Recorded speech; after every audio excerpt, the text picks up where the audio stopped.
The first verse of the weekly Parsha describes to us, tells us how Avram was sitting in his tent and Hashem appeared to him. In other words, he had a prophetic vision. He saw Hashem. The next verse then tells us that he looked into the distance and saw three people, three travelers. And immediately he got up, he rushed towards them to greet them, to bring them into his house and offer them hospitality. These two verses are teaching us a formula. First there's the vision, and then there's action. In our Torah study also we have the same two-pronged approach. There are those teachings which are stories, the stories of the Torah, of the prophets, and of the Talmud. The Talmud has many interesting stories. All of these serve to inspire us, to create a vision of greatness, of great people, great actions. They paint a picture for us that we can aspire to.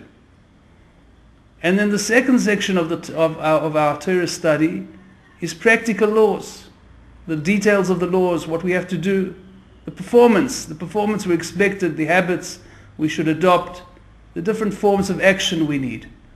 So again, it's the same formula. It's vision, and then it's action.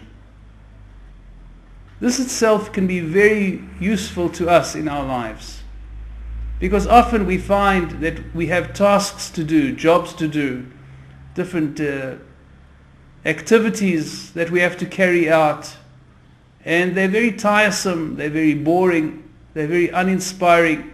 It's difficult for us to get up in the morning to go and do our duties, and during the day it seems to all drag, it seems to be so boring. And all of this is because it's only dragging and boring only because we don't have a vision. We don't see that our every action, which as it really is, brings us closer to our dream.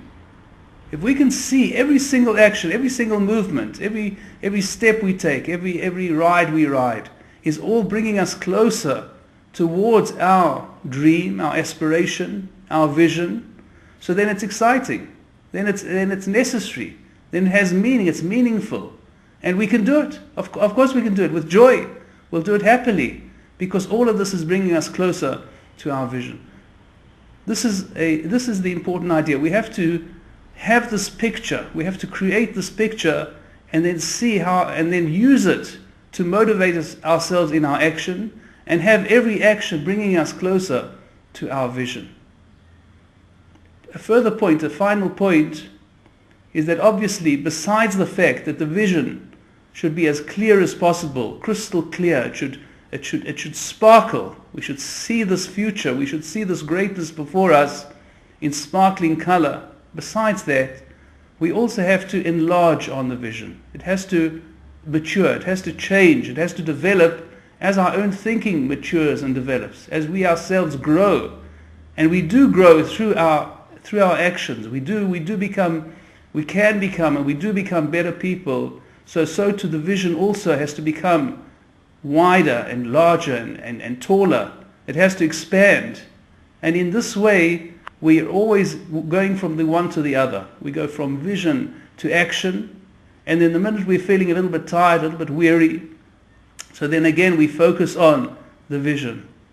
Let's use this formula for our own personal success and achievement.